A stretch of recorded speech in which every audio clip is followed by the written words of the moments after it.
ભાઈ ખાટી આંબલી હોય, આંબલીનો કાતરો કેવો હોય, ખાટો હોય.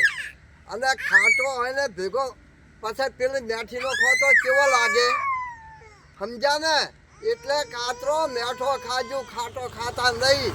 તમને બધે બાજુનું એમ થતું છે કે આ મેઠો, અલ્યા મેઠા તો જોઈને મેલ્યા છે, મેઠા નથી કડવા ઝેર છે.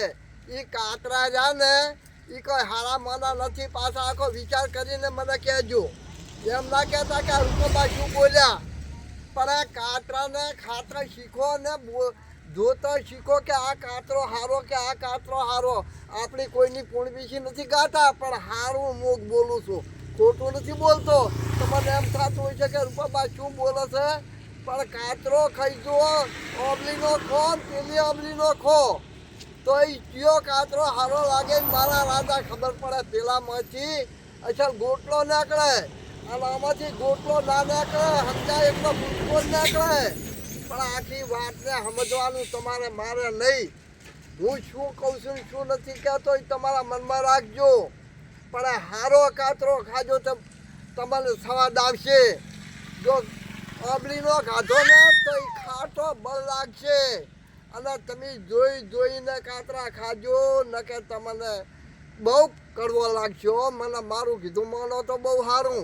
પણ તમે ગમે એટલા હા કરો ના કરો, આપણે કોઈને કશું કહેવાય નહીં.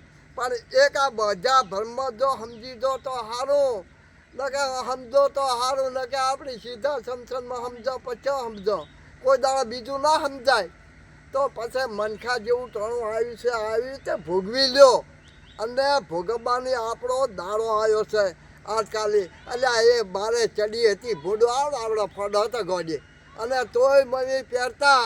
અને અત્યારે ભગવાનનો દાડો છે. અત્યારે તમે સારો વિચાર કરો કે અચલ માલિક તમને આ મોમ ખાવા મળ્યું. અમે મોમ ખાવા નહોતું ભેગા થતા અને તમને મોમ ખાવા મળ્યું. બગડા પાડ્યા